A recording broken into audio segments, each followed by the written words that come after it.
और चलिए अब आपको सीधे लिए चलते हैं पीएम की परीक्षा पे चर्चा कार्यक्रम में।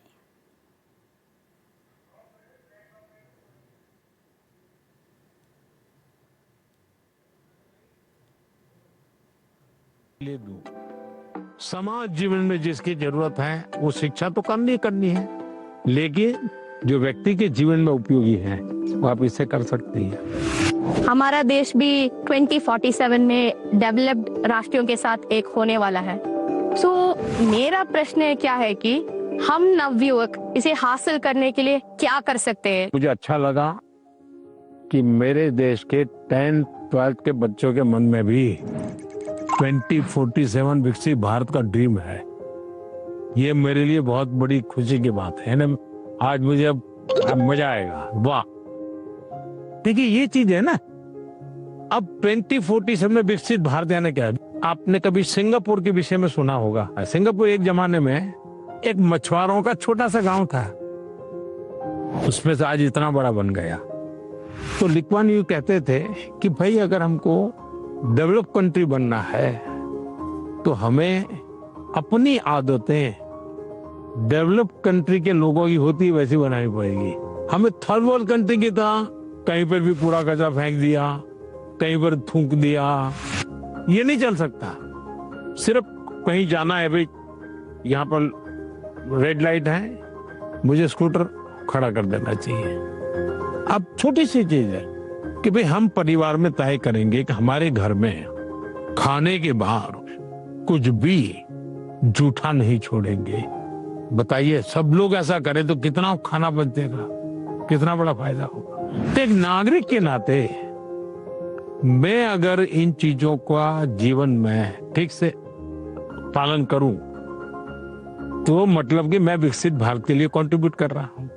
अब जैसे वोकल फॉर लोकल, मैं मेरे देश की चीजें खरीदूंगा।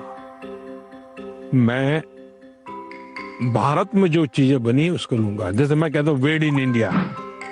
अब कुछ लोग पैसे वाले लोगों को लगता है दुबई में जाके शादी करेंगे। वहां हिंदुस्तान में क्या कमी है भाई?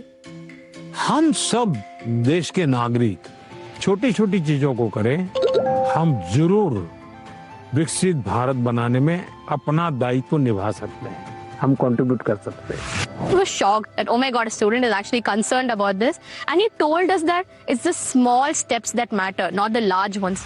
मेरा आपसे प्रश्न ये है कि कोई भी छात्र या कोई भी मनुष्य अपना जीवन जब व्यतीत करता है तो बहुत सारी चुनौतियों का सामना करता है। जब चीजें डिफिकल्ट हो जाती है तभी हमको हमारा जो मोटिवेशन होता है जीवन व्यतीत करने में वो कम होता है। तो ऐसी स्थिति में सफलता प्राप्त करने के लिए हमें मोटिवेशन की जरूरत है या अनुशासन की? दोनों चीजें महत्वपूर्ण है जीवन में। अगर अनुशासन है ही नहीं तो कितना ही इंस्पिरेशन होगा तो वो इंस्पिरेशन क्या काम का आएगा? मान लीजिए एक किसान है, उसको प्रेरणा मिल रही है, बगल वाला किसान बहुत फसल कर रहा है, इंस्पिरेशन है कि यार उसकी तो 1 एकड़ भूमि है, मेरी तो 4 एकड़ भूमि है, वो ज्यादा कमाता है, मैं कम कमाता हूं, तो उसको इंस्पिरेशन तो वहां से मिलता है। लेकिन ये बारिश के पहले जोतना चाहिए, वो सोचना नहीं, देखेंगे अब हफ्ते के बाद करेंगे। अगर खेत जोतेगा नहीं और बारिश आ गई फिर वो कुछ भी करे उसकी तो हालत खराब ही रहेगी। तो उसके अंदर वो डिसिप्लिन नहीं था, इंस्पिरेशन था कि मैं उसकी जितनी कमाई करूं, लेकिन डिसिप्लिन नहीं थी। भाई मुझे इस समय के पहले खेत जोत के रखना चाहिए, बीज की जरूरत है ला करके रखना चाहिए, बीज को तैयार करने का काम करना चाहिए, तो डिसिप्लिन नहीं था। जीवन में डिसिप्लिन बहुत अनिवार्य है। इंस्पिरेशन में सोने में सुहागा का काम करता है। अगर डिसिप्लिन नहीं है, कितना ही इंस्पिरेशन क्यों ना हो, वो फिर बोझ बन जाता है, निराशा पैदा करता है। When I asked my question, it was a question that was stuck with me from so many years. Now, finally, I feel great and honored to get a clarity from a person who I've looked up to. Sir, आजकल के ज़माने में AI का प्रभाव बढ़ते ही जा रहा है। हम देख सकते हैं कि कई कंपनियों में इंसान नहीं बल्कि एआई एम्प्लॉयज भी होते हैं। तो मेरा ये सवाल है कि क्या हम एआई को डरना है और हम अपने फ्यूचर करियर लेने के समय क्या क्या याद रखना चाहिए? देखिए, हर युग में जब भी कोई नई टेक्नोलॉजी चर्चा होती है, कंप्यूटर आया तो चर्चा हो रही क्या हो जाएगा सब, तो ये हर युग की ये चर्चा का विषय रहा है। हमें किसी चीज से डरना नहीं चाहिए। हमारी कोशिश होनी चाहिए, एक, हम उसके गुलाम नहीं बनेंगे। मैं अपने जीवन में मैं ही निर्णायक रहूंगा, वो मेरा मालिक नहीं बनेगा। जैसे कुछ बच्चों का है, मोबाइल उनका मालिक बन गया है। अगर मोबाइल नहीं है तो खाना नहीं खा सकता है, टीवी नहीं है तो जी नहीं सकता, मतलब ये आप उसके गुलाम बन गए। मैं गुलाम नहीं बनूंगा।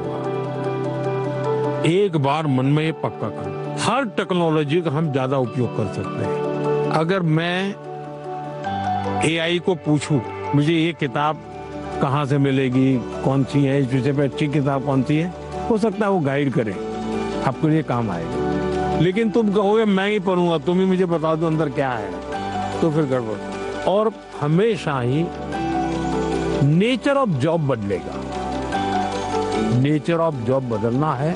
और पहले भी जब बैलगाड़ी में लोग जाते थे तो एक प्रकार का जॉब था, अब वो हवाई जहाज में जाने लगा तो बहुत कुछ बदल गया, लेकिन जीवन तो चलता रहा। तो मैं समझता हूँ हमने टेक्नोलॉजी को समझना होगा, खुद का विस्तार करना होगा, उसमें उस टेक्नोलॉजी की ताकत को जोड़ना होगा, हमारे कामों में वैल्यू एडिशन करें। अगर ये होता है तो मैं पक्का मानता हूं कि कितने ही उत्तम से उत्तम टेक्नोलॉजी क्यों ना है, हमें उपयोग होने ही वाली है, हमें डरने की जरूरत नहीं है। I never believed I would be the one to be chosen to have such a gracious occasion with our Prime Minister. It was a really great experience. I am completely overwhelmed and it felt surreal. It felt like a family more than a prime minister. साथियों, कोयम्बटूर के हमारे युवा साथी पढ़ाई के साथ साथ AI, startup और फ्यूचर की टेक्नोलॉजी को लेकर बहुत जागरूक है। और मैं कह सकता हूँ यही तो है युवा भारत की युवा सोच, जो विकसित भारत 2047 के संकल्प को नीत नई मजबूती दे रही है। साथियों, परीक्षा पे चर्चा का मतलब ही है साथ बैठकर बात करना और एक दूसरे से सीखना। और इसी सिलसिले को आगे बढ़ाते हुए हमारी चर्चा कुछ हफ्तों के बाद कोयम्बटूर से निकल करके छत्तीसगढ़ की राजधानी रायपुर पहुंच गई। वहां भी बच्चों से मेरी बहुत दिलचस्प बातें हुई और मैं कह सकता हूं सिर्फ बातचीत नहीं, बहुत मजेदार चीजें खाने का भी मौका मिल गया। आप भी इसका आनंद लीजिए।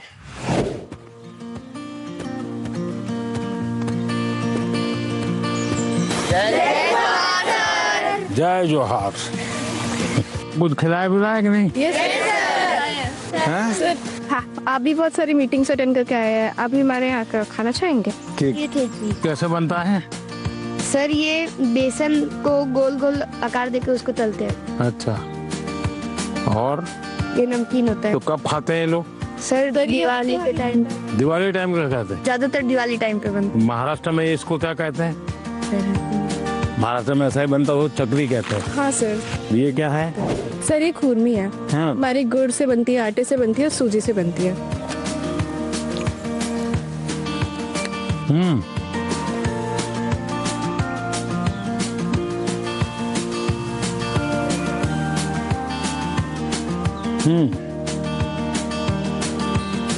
तो बढ़िया खिलाने के लिए धन्यवाद बेटा। वहाँ पे उन्हें खुरमी मिली तो उन्होंने सबको अपने हाथ से खुरमी खिलाई and it was just so amazing. तो आपके मन में भी कुछ सवाल आते होंगे आज आप लोग यहाँ आने के लिए मौका मिल गया तो? Yes sir. बताइए। हम स्टूडेंट्स को भी एग्जाम्स के बाद वेकेशन से जाने का बहुत मन करता है, तो आप इंडिया में कोई ऐसी 5 जगह बता सकते हैं जहाँ हम भी जा सकें? आप जिस तहसील में से हो, कौन सा तहसील है आपका? सर मैं रायपुर से रायपुर से। रायपुर तहसील में कौन कौन सी चीजें हैं, इसका जरा लिस्ट बनाओ। 1 घंटा लगेगा, 2 घंटे लगेंगे, जाऊंगा। फिर लिस्ट बनाओ जिले में कौन से हैं जो देखे नहीं हैं, फिर तय करूं मैं राज्य में कौन से हैं, छत्तीसगढ़ में ऐसी कौन सी जगह मैं गया नहीं हूँ। हमें कहीं पर भी जाए स्टूडेंट के रूप में जाना चाहिए, तब टूरिज्म का मजा आता है। रेल के डिब्बे में जाना और साथ में खाना भी ले जाना, देखना चाहिए कैसा अनुभव होता है। भीड़ होती है, क्या होता है, लोग बातें करते हैं, क्या करते हैं, इसका एक आनंद होता है, जीवन में सीखने को मिलता है। भारत इतनी विविधताओं से भरा हुआ है, एक जिंदगी भी कम पड़ जाए देखने के लिए। सर मेरा प्रश्न आपसे यह है कि कभी कभी हम एग्जाम के दौरान रिवीजन नहीं कर पाते हैं, जिससे हमारा मन अशांत हो जाता है। तो सर हम अपने मन को शांत कैसे करें, एग्जाम के दौरान भी और एग्जाम हॉल में जाने से पहले की? 1 वीक देख लीजिए परीक्षा के पहले का, सभी चीजों को अपने ऊपर नीचे तो कर ही लिया होगा। आप मान के चलिए आपने जो सुना है, आपने जो पढ़ा है, वो बेकार नहीं गया है, कहीं ना कहीं तो स्टोरेज है ही है वो। आप शांत मन से बैठ लीजिए, चिंता मत कीजिए, जैसा पेपर आता है देख लीजिए। दूसरी चीज, आप अच्छा विद्यार्थी बनना है ना, आपको उस विषय पर ग्रिप होनी चाहिए ना, तभी तो अच्छे विद्यार्थी बनोगे। सब्जेक्ट पर ग्रिप कैसे आएगी? एक अच्छा खिलाड़ी कैसे बनता है? निरंतरता बनाए रख, डिसिप्लिन में रहता है, रूटीन में चलता है। सबसे बड़ी बात है वो लगातार कंपटीशन करता रहता है, गिरता है, पटकता है, हारता है, जीतता है, करता है, उसमें से वो खिलाड़ी बनता है। ठीक है, आपको मैं एक सुझाव देता हूं, आप करिए। आपके क्लास में कुछ विद्यार्थी होंगे, आपको लगता है जरा पढ़ने में थोड़ा कम है, ऐसे तो होते ही हैं, हा? ऐसे एक आध को आप दोस्त बनाइए, ये टेक्निक बहुत कायम आई है आपको। उसको कहो कि मैं आज तुझे मैथ सिखाना चाहता हूं। अब उसको मैथ सिखाने के लिए आप जो मेहनत करेंगे, दिमाग फोकस करेंगे, आपका मैथ्स पक्का होगा कि नहीं होगा? मैं ताइक्वांडो खेलती हूँ और मैं आगे चल के स्पोर्ट्स पर्सन बनना चाहती हूँ। अपनी स्टडीज और स्पोर्ट्स को बैलेंस करके कैसे रख सकती? शिक्षा की जीवन में भी जरूरत है, समाज जीवन में भी जरूरत है, इसको अंडर एस्टिमेट नहीं करना चाहिए। ये गलती कभी मत करना कि खेल में मैं बहुत अच्छा हूं इसलिए मुझे पढ़ने की जरूरत नहीं है, लेकिन शिक्षा ही सब कुछ कर लेगी ऐसा नहीं है। आप में हुनर है, जो भी है उसको डेवलप करना चाहिए। खिलाड़ी बनने के लिए खेले वो एक विषय है, लेकिन जिंदगी में खेल होना चाहिए, ये भी बहुत जरूरी है। जिंदगी खेल होने से बचाना है तो जिंदगी में खेल होना चाहिए। खेलना भी है, खेलूंगा तो खिलूंगा, और पढ़ना भी है ताकि और लोग कहें नहीं कि इसको कुछ पढ़ना उड़ना आता नहीं इसलिए मैदान में रहता है। नहीं, पढ़ने में भी मैं पावरफुल हूँ, खेलने में भी पावरफुल। वो जो भी बताए उसको मैं अपने लाइफ पे इम्प्लीमेंट करने का कोशिश करूंगी, और मैं लफ्जों में बयान नहीं कर सकती आज जो भी हुआ। सर मेरा सवाल ये है, जैसे कुछ सालों पहले आपने स्वच्छ भारत स्टार्ट किया था, हमारा नया रायपुर भी डेवलपमेंट की ओर जा रहे हैं, तो हम एज अ स्टूडेंट उस डेवलपमेंट के लिए अपने इन्वायरमेंट को प्रोटेक्ट करने के लिए क्या कंट्रीब्यूट कर सकते हैं? प्राकृतिक संपदा को बचाने का हमारे स्वभाव में होना चाहिए, और धीरे धीरे हमें लोगों को जोड़ना चाहिए। अब जोड़ते रहते हैं तो बदलाव आता है। खुद के जीवन में कुछ नियमों का अगर हम पालन करते हैं, जैसे अब पानी, मुझे बताइए कि मैं ब्रश कर रहा हूं और पानी बह रहा है, अरे भाई तुम ब्रश कर रहे हो तो पानी तो बंद करो, जब मुंह धोओगे तब पानी लेना। छोटी छोटी चीजें होती हैं। एक बार मैं एक गांव की यात्रा कर रहा था, दूर से मैंने देखा कि एक जगह एकदम से जंगल जैसा लग रहा है, बड़ा हरी भरा। क्या है? बोले तो स्कूल है। तो सब इतना सूखा है, ग्रीन है।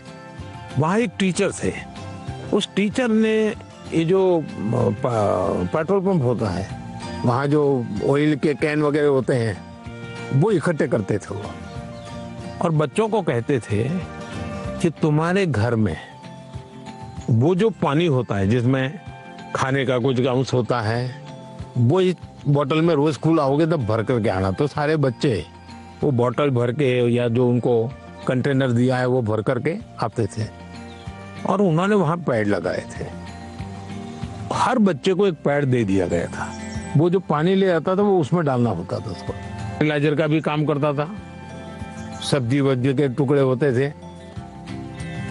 उसके कारण वो पूरा स्कूल को चारों तरफ एकदम से ग्रीन बन गया था। एक टीचर ने इतना बड़ा परिवर्तन लाया। मानवीय रूप से व्यवहार करे तो बदलाव शुरू हो जाता है। छोटी चीजें हैं, हम आराम से कर सकते हैं। समाज का वातावरण हमारे स्वभाव में आना चाहिए। आप इतने साल से देश को संभाल रहे हो, देश के लीडर हो, तो आप फ्यूचर जनरेशन से, हम बच्चों से ऐसी कौन सी क्वालिटी एक्सपेक्ट करते हो कि हमारे अंदर आनी चाहिए एक लीडर के रूप में? ऐसा लीडर बनना है कि लीडर बनना है? दोनों बनना है। देखिए, पहले लीडर बनिए। जो काम है मन में तय करिए, कोई करे या ना करे, मैं करूंगा।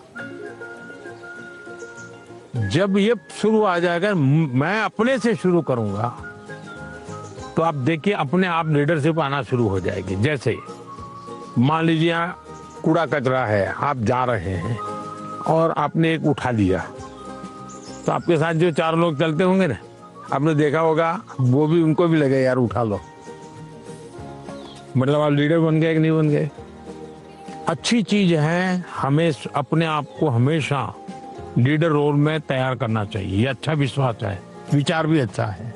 लेकिन लीडर का मतलब ये नहीं है कि चुनाव लड़ना, पॉलिटिकल पार्टी बनाना, पार्टी में जाना, लच्छादार भाषण करना, ऐसा नहीं होता लीडर। मतलब लीडरशिप में एक क्वालिटी होनी बहुत जरूरी है कि आप 10 लोगों को अपनी बात समझा पाओ। थोपनी नहीं है, समझानी है। समझाने के लिए पहले उसको समझना है। जो उनको समझ पाता है वो समझा पाता है, जो उनको नहीं समझता है वो कुछ नहीं समझा पाता। और इसलिए हमारी कोशिश ये होनी चाहिए कि उनको समझना चाहिए। उन्होंने बहुत अच्छे से बताया कि किसी के अंदर एक लीडरशिप क्वालिटीज होती है अगर वो किसी चीज के लिए रिस्पॉन्सिबल हो रहा है। If I would describe this world and I would say सपना। मैं प्रधानमंत्री से मिली। I am very lucky. बहुत अच्छा था, मतलब ऐसा एक्सपीरियंस जो लाइफ में बहुत कम लोगों को मिलता है। परीक्षा की तैयारी के अनुभव, परीक्षा के समय आने वाले विचार, स्ट्रेस और लोगों की एक्सपेक्टेशन से जुड़े हुए ढेर सारे सवाल लगातार चर्चा का हिस्सा बनते हैं। और परीक्षा पे चर्चा का मकसद ही है कि हमारे युवा साथी इस पर खुलकर बात करें। परीक्षा पे चर्चा सिर्फ बोर्ड एग्जाम की तैयारियों से जुड़ी नहीं है। मैं जब आपके सवाल सुनता हूं तो स्वाभाविक है मेरे मन को भी वो छूते हैं। मैं अंदाजा लगाता हूं कि जीवन के कई पहलुओं से जुड़ी हुई बातें हमारे युवा मित्रों के मन में लगातार चल रही है। मैं अब आपको गुजरात लेकर चलूंगा। वहां के बच्चों ने और विशेषकर ट्राइबल बेल्ट के मेरे आदिवासी बच्चों ने जो सवाल पूछे, और उन्होंने तो मुझे सचमुच में हैरत में डाल दिया था।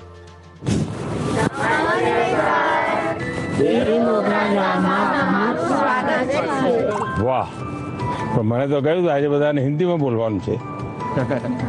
ફાવશે ને? ચलिए. सर जब आए तो हमने देखा कि उन्होंने एक कोटी पहन रखी है जिसपे वाली आर्ट है। तो हमारे आदिवासी समाज में वाली आर्ट का बहुत महत्व है, तो हमें ये देख के बहुत अच्छा लगा। तुम बहुत एक्साइटेड थे आपका मिलने के लिए। किसी और बच्चे को आपसे मिलने और आपसे बातें करने के लिए कितने सवाल होते हैं, लेकिन हम उतने नसीब वाले हैं कि जो आपके साथ बातें करें। आप कितने दूर से आए? हम यहाँ डेडियापाड़ा से। रेडियापाड़ा से ही है। अच्छा, मांडवी से। मानवी। अच्छा, क्या नाम? जय। जय और रवि है। इतने बड़े हो गए आप लोग। पहचानते इनको? बताया कैसा मेरा परिचय आपसे? इनकी हिम्मत आई कि नहीं आई सबका? हाँ, ये मुझे पहले भी एक बार मिलने आए थे दौड़ना। चलिए बताइए, आप लोग कुछ पूछना चाहते हो, कुछ जानना चाहते हो, बताइए। सर, हमारे माता पिता ने यह बताया कि पहले कुछ आदिवासी इलाके थे जो बहुत ही पिछड़े हुए थे, तो उन्होंने यह भी बताया कि आपका गुजरात के आदिवासी इलाकों से बहुत लगाव भी और आपने वहाँ बदलाव भी किया। तो मैं जानना चाहूँगा कि आपको इस चीज़ की प्रेरणा कहाँ से हुई? आपको पाल चित्रिया की घटना मालूम है? हाँ है। वहाँ आदिवासी समाज के बहुत बड़ा आजादी का संघर्ष लड़ा था। एक बार बहुत भयंकर अकाल हुआ था, तो उस समय मैं उस क्षेत्र में काफी दिनों तक रह करके काम करता था। तो उस समय लगता था कि यहाँ एजुकेशन पे ध्यान देना चाहिए। उसके बाद जब मुझे मौका मिला, मुख्यमंत्री बना, तो मैं ध्यान देने लगा। आपको हैरानी होगी, एक समय ऐसा था कि उमरगांव से अंबाजी तक एक भी साइंस स्कूल नहीं था। तो बाद में आपने तो देखा, अब तो 2 यूनिवर्सिटी है, साइंस स्कूल है, इंजीनियर ITI है, ये बहुत सारा बदलाव आया है। उसका बहुत बड़ा लाभ हो रहा है। हाँ सर। आज भी आपको मालूम होगा, एक मैंने PM जनमन योजना बनाई है। आदिवासियों में भी कुछ इलाके और कुछ लोग हैं, समाज तो और पीछे रह गए, तो मुझे फिर उनके लिए अलग से स्कीम बनानी पड़ी, अलग से बजट बनाना पड़ा। तो मुझे तब से लगता था कि हम शिक्षा पर जितना ज्यादा बल देंगे उतना बहुत तेजी से विकास होगा। दूसरा मेरे मन में था, पूरे आदिवासी बेल्ट उमरगाम से अंबाजी पूरा हाईवे बनाया है, तो विकास के लिए इंफ्रास्ट्रक्चर की बहुत जरूरत होती है। लोग भी आना जाना शुरू करते हैं, तो उस दिशा में ध्यान दिया। मेरा आपसे यह प्रश्न है कि पहलगाम हमले के बाद हमारे घर में सब चर्चा कर रहे थे कि अब आगे क्या होगा। पूरा देश आपकी ओर देख रहा था। फिर ऑपरेशन सिंदूर हुआ और हमारे देश की सेना ने जीत हासिल की। तो ऐसे संजोग में आपने अपने तनाव को कैसे हैंडल किया? हम तो सिर्फ परीक्षा के तनाव से। आप लोगों को परीक्षा का तनाव आ जाता है। जब आप पुरानी परीक्षा के दिनों को याद कीजिए, अगर पुरानी परीक्षाओं को याद करेंगे तो आपको लगेगा हाँ यार, जब गया तब तो टेंशन था, लेकिन जब करके आ गए तो कुछ नहीं था। ऐसा होता है कि नहीं? परीक्षा के लिए सबसे अच्छी चीज होती है कि आप पेपर सॉल्व करने की आदत डालें, लिखने की। ज्यादातर लोग क्या करते हैं, पढ़ते हैं। यस, अगर खुद इस प्रकार से आप प्रैक्टिस करते रहते हैं तो मुझे पक्का विश्वास है कि आपको कभी भी तनाव नहीं आएगा। हम क्या करते हैं, पूरे दिन किताब, अरे कभी हंसो है। दूसरा सबसे बड़ी चीज है जो आज लोगों को ध्यान में नहीं है, वो है नींद। अच्छी नींद लेनी ही चाहिए। आपको लगेगा ऐसा कैसा प्रधानमंत्री है जो सोने की बात करने के लिए आए, हम तो एग्जाम के लिए पूछ रहे थे। लेकिन वो नींद इतनी पूरी लेते हैं तो बाकी समय आपका बहुत ही फ्रेश, नए विचार, नए आइडिया, मन बहुत प्रफुल्लित रहता। हाँ सर। हम डॉक्टर या कभी इंजीनियर या कभी अफसर बनना चाहते हैं, तो हमें आगे बढ़ के अपना करियर कैसे चूज करना चाहिए सर? अगर आपने एक महीने में 10 चीज अलग अलग बता दी तो घर वाले क्या कहेंगे, इसका तो कोई ठिकाना नहीं। ये तो अच्छी चीज है कि आपको कुछ किसी को देख के लगा मैं भी ऐसा बनता तो क्या होता। अगर ये हमको करना है, जो व्यक्ति बहुत बड़ा बन गया है वो बड़ा बनने की इच्छा होना बुरा नहीं है, लेकिन वो बड़ा बना है तहीं से अपने को जोड़ो मत। कहाँ से शुरू किया था, अगर आपका ध्यान उस पर होगा तो फिर हाँ हाँ यार यहाँ से चलो मैं शुरू करता हूँ। कोई कहेगा कि मैं क्रिकेटर बना, लेकिन जब मैं 8वीं कक्षा में था तो सुबह 4 बजे उठ करके साइकिल चला करके स्टेडियम तक जाता था और फिर मैं 2 घंटे प्रैक्टिस करता था। तो फिर तो मैंने कहा अच्छा इतना मेहनत करना पड़ता है, चलो मैं शुरू करता हूँ। अभी तो क्या लगता है, देखिए यार सेंचुरी लगा दी, फोटो छप गई। तो सपनों के लिए जीना सीखे, सपनों के अनुकूल जिंदगी बना। लेकिन शोर अगर मचाए तो सफलता शोर मचाए। हाँ जैसे ही आप नंबर 1 आ जाएंगे तो सफलता शोर मचाएगी नहीं मचाएगी? पूरे स्कूल को पता चलेगा नहीं चलेगा? पूरे गांव को पता चलेगा नहीं चलेगा? तो हमारी कोशिश ये होनी चाहिए। सर ने जो बातें कही, जो मैंने सुनी, सब मैंने अपने जीवन में आगे बढ़ने के लिए और आगे बढ़ के कुछ बनने के लिए सब अपने लिए सोचा। आइए सर अब हम ले चलते हैं हमारे कल्चर से रिलेटेड कुछ चीजें दिखाने। सर ये है वारली पेंटिंग्स है, जो एक कार्डबोर्ड बनाते हैं उससे ऐसे पेंटिंग करते हैं। ये सभी वो चीजें हैं जो हमारे कल्चर से रिलेटेड है। सर हमने आदिवासी काफी जो आदिवासी है उनके कलाकृतियों को रिप्रेजेंट किया है, जैसे कि चित्रकला है, ये लिपन आर्ट, ये जो मैंने बनाया ये है पिठूरा आर्ट। खुद बनाए हो? यस सर, आपके लिए ही बनाया है। क्या नाम आपका? किशन है। ये आपकी हैंड राइटिंग है? Yes sir. अरे वाह, थैंक यू सर। कितने बढ़िया है भाई। घर की दीवारों पे ये बनाए हैं और उनकी पूजा भी करते हैं। वाह, तो आप तो बड़े आर्टिस्ट हो गए भाई। सर हैं? मुझे बहुत अच्छा लग रहा है कि हमारे भारत देश के वड़ा प्रधान ने मेरी पेंटिंग्स ली है और सर ने भी बहुत अच्छी तरह के हमारे साथ, जैसे हम खुद फ्रेंड्स के साथ बात कर रहे हैं, ऐसा फील हो रहा था।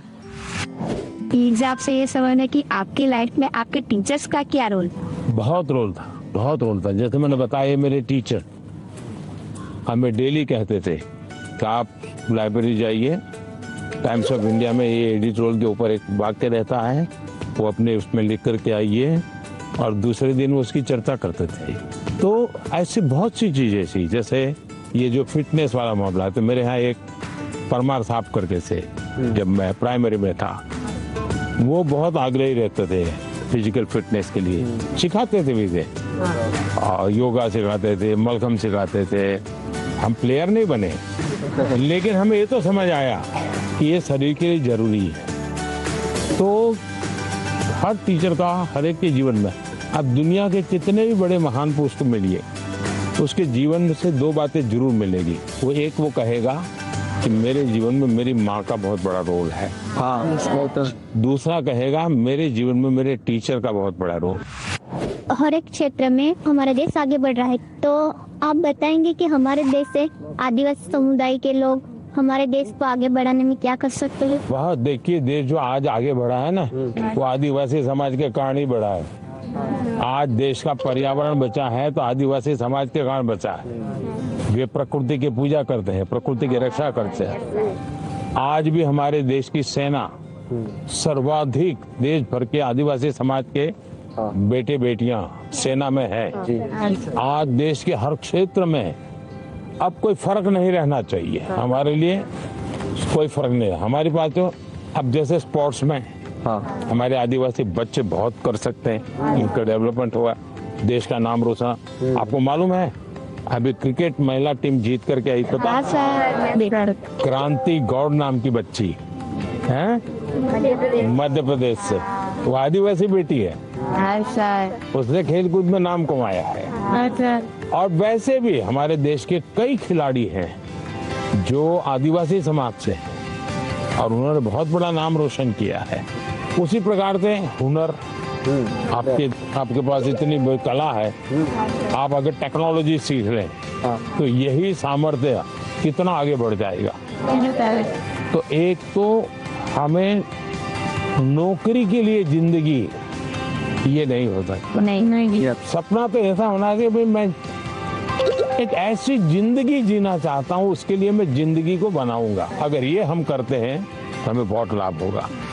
गाना गाएंगे, चलिए सुनाइए।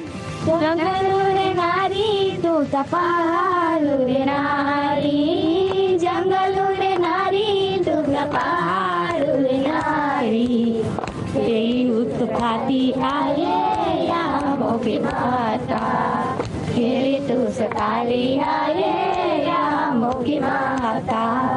हम सबने मिलके उनके लिए गाना गाया जो कि यहाँ मोगी माता के बारे में था। वो कहाँ रहते हैं, कैसे रहते हैं, वो सब था उस सॉन्ग में।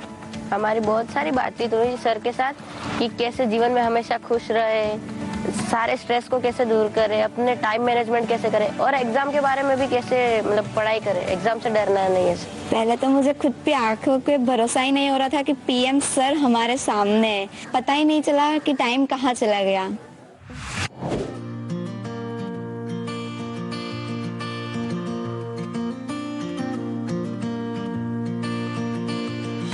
परीक्षा पे चर्चा का हमारा सफर अष्टलक्ष्मी यानी नॉर्थ ईस्ट भी पहुंचा और गुवाहाटी में परीक्षा पे चर्चा, और वो भी ब्रह्मपुत्रा के उस बहते हुए प्रवाह के बीच मजे से सैर करते करते चर्चा भी चलती रही।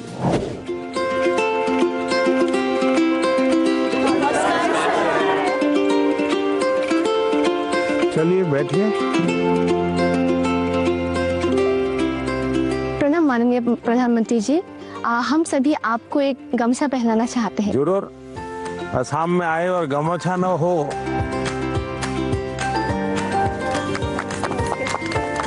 वाह। उनका जो प्रेजेंस है ना वो बहुत ही कामिंग है, लाइक रिलैक्स जैसा लग गया। बैठे रहने पर जो एंजाइटी होती है सब निकल गया। उनके साथ एक साथ बहुत बातें की है फिर हमने। अच्छा, आप लोगों ने परीक्षा पे चर्चा कार्यक्रम पहले कभी देखा है टीवी पर? अच्छा, कभी आप लोगों ने वो किताब देखी? Exam warrior. तो उसमें से फिर आपको पहले जो सोचते थे परीक्षा के पहले और अब सोचते हैं, उसमें क्या फर्क है? किताब पढ़ने के बाद या कार्यक्रम देख क्या फायदा हुआ? परीक्षा से इतना डर नहीं लगता। आपके जो मंत्र दिए है ना, वैसे जैसे कि लाइक परीक्षा को एक सेलिब्रेशन उत्सव की तरह सेलिब्रेट करना चाहिए, तो अब थोड़ा थोड़ा परीक्षा की तरफ से मतलब डर कम रहा है। पर लेकिन डर तो घर के लोग डराते हैं ना। हाँ सर। हाँ? पूछते हैं कि लाइक वो 1 नंबर कहाँ गया, क्यों कटा 1 नंबर। जीवन में अगर संतोष हो जाता, बस बहुत हो गया, अब क्या, तो फिर जीवन में प्रगति नहीं होती। ये जीत तो रहनी चाहिए मन में, लेकिन उसके लिए मैंने मंत्र में एक बात बताई है।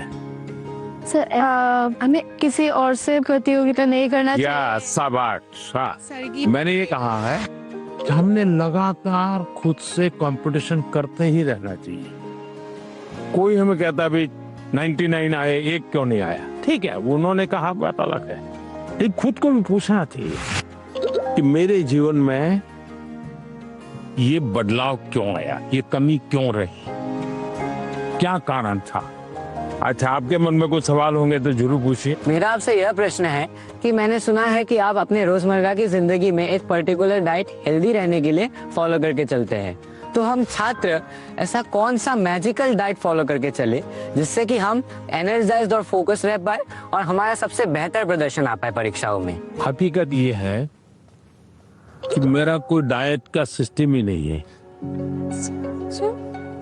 क्योंकि मैं पहले अलग अलग परिवारों में भोजन करता था, तो इतना ही रहता था कि मैं वेजिटेरियन हूं तो वेजिटेरियन खाऊंगा, फिर उस घर में जो होता था वो मैं खाता था। दूसरा, मुझे खुद को कभी पकाना पड़ता था, कभी खिचड़ी पका देता था। खिचड़ी खाते हैं नहीं हम। डाइट आपकी पसंद का होना चाहिए, यानी ऐसा नहीं दवाई की तरह डाइट नहीं खाए। तय करो कि पेट भर के खाना है कि मन भर के खाना है। और ज्यादातर लोगों के क्या होता है, मना न करे तब तो खाते रहे। अनाज जो है पेट भर के खाते हैं, लेकिन सांस सीना भर के नहीं लेते हैं। यहाँ उल्टा करना चाहिए। दिन में जब भी मौका मिले एकदम शरीर भर जाए इतना सांस लेना चाहिए। हो सके तो कुछ पल उसको रोकना चाहिए और फिर धीरे से निकालना चाहिए। हम लोग क्या करते हैं, खाना यानी बाकी 50 कामों में शरीर को सबसे आखिरी प्रायोरिटी देते हैं, लास्ट प्रायोरिटी। अच्छा, आप में से कितने लोग हैं जिन्होंने नियम बनाया कि हम सूर्योदय देखेंगे या नहीं देखेंगे।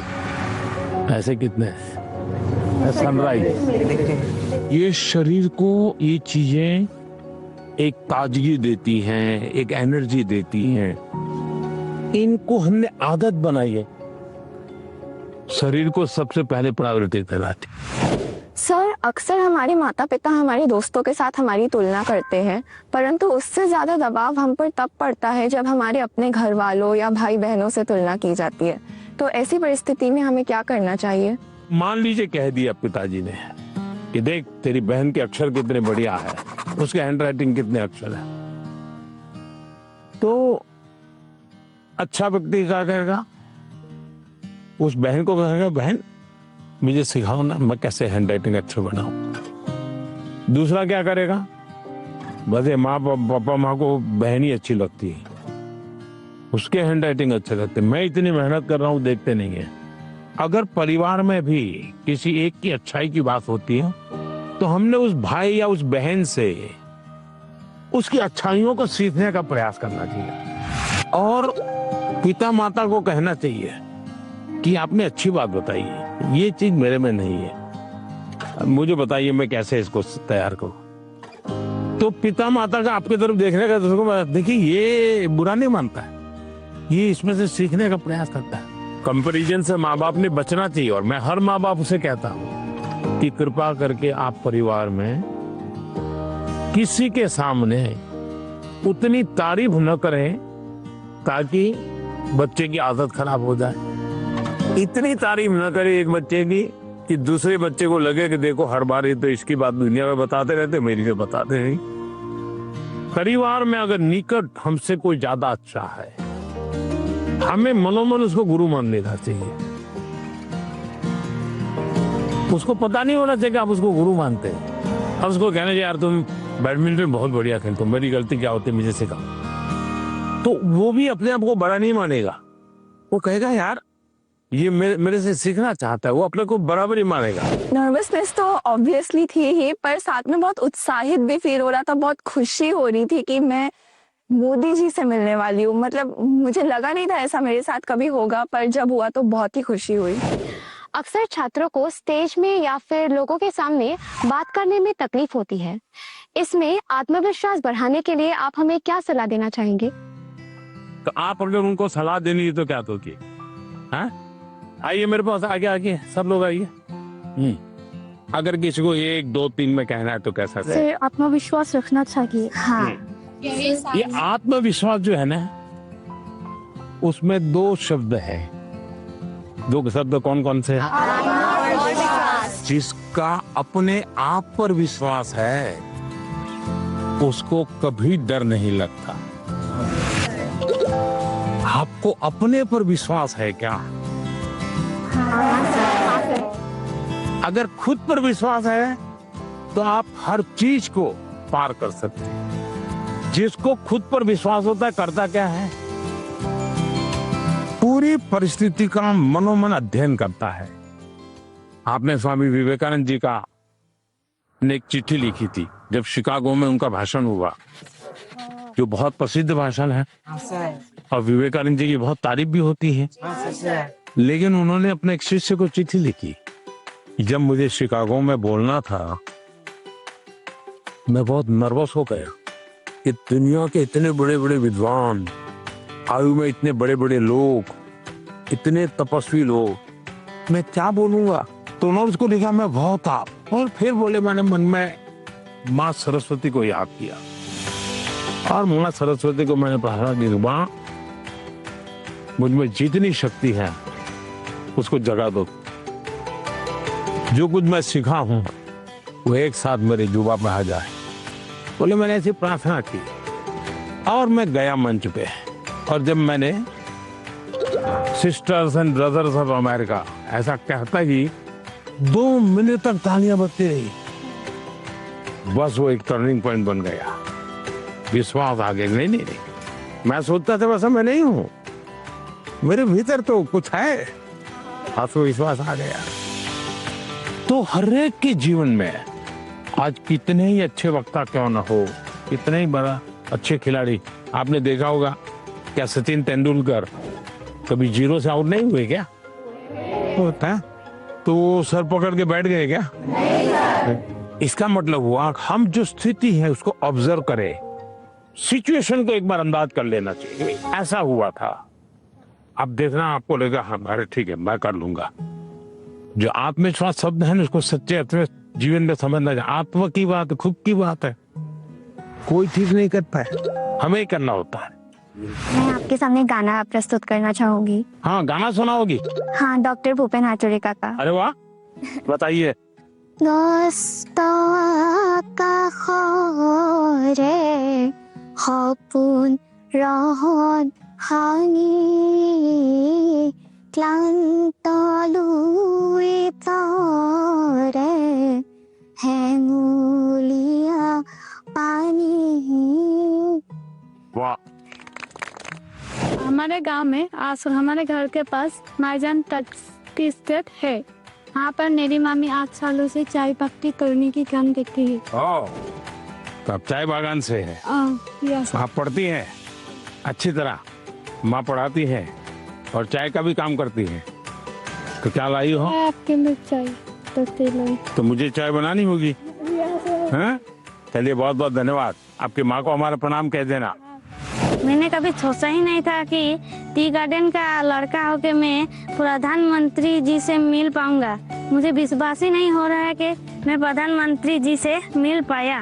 इतना जनरेशन गैप होने के बाद भी जब वो हमारे बातों को समझते हैं, मतलब बहुत अच्छा लगा।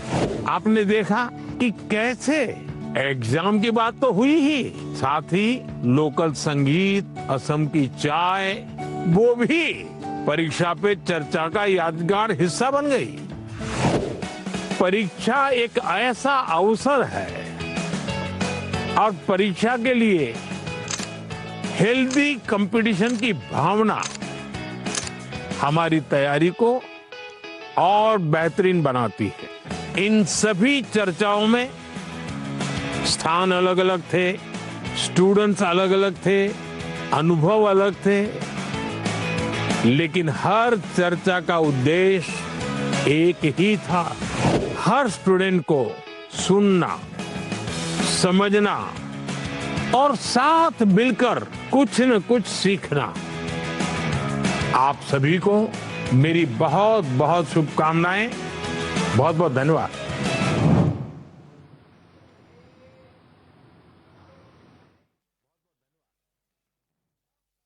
पे चर्चा का ये दूसरा एपिसोड आप देख रहे थे, जहां पर अलग अलग राज्यों के बच्चे ने परीक्षा को लेकर प्रधानमंत्री से सवाल किए और उन्होंने सभी बच्चों के सवालों के जवाब दिए।